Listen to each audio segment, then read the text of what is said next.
मैं आपसे एक छोटा सा प्रश्न पूछना चाहता हूं। जीवन में सबसे कठिन काम क्या है? अधिकतर लोग कहेंगे धन कमाना कठिन है, परिवार संभालना कठिन है, रिश्ते निभाना कठिन है, या फिर समाज में अपनी जगह बनाना कठिन है।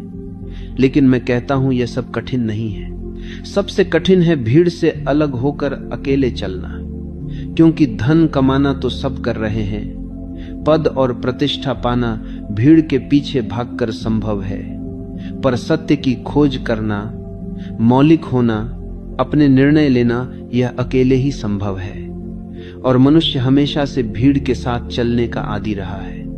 सोचो, जन्म के पल से ही हमें सिखा दिया जाता है, लड़का है तो यह करो, लड़की है तो यह करो, परिवार की इज्जत बचानी है। लोग क्या कहेंगे? सब जैसे करते हैं तुम भी वैसे ही करो। यहां तक कि हमारी हंसी तक भीड़ के अनुसार है।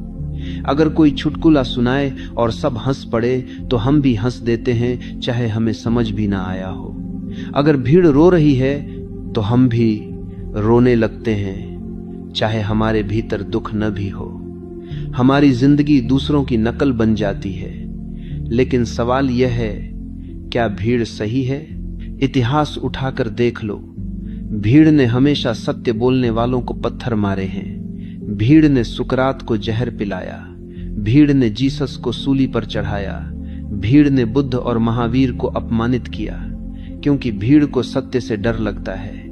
भीड़ आराम चाहती है, व्यवस्था चाहती है, पर सत्य हमेशा विद्रोही होता है।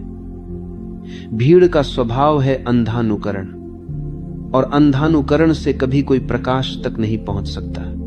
भीड़ तुम्हें आराम दे सकती है, भीड़ तुम्हें सुरक्षा का झूठा एहसास दे सकती है, लेकिन भीड़ तुम्हें सत्य तक नहीं पहुंचा सकती।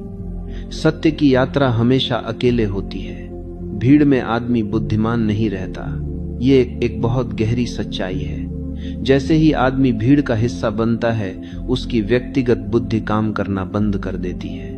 अकेला आदमी सोच सकता है, सवाल उठा सकता है, निर्णय ले सकता है, पर भीड़ में उसका मन, उसकी स्वतंत्रता, उसकी समझ सब भीड़ के हवाले हो जाते हैं।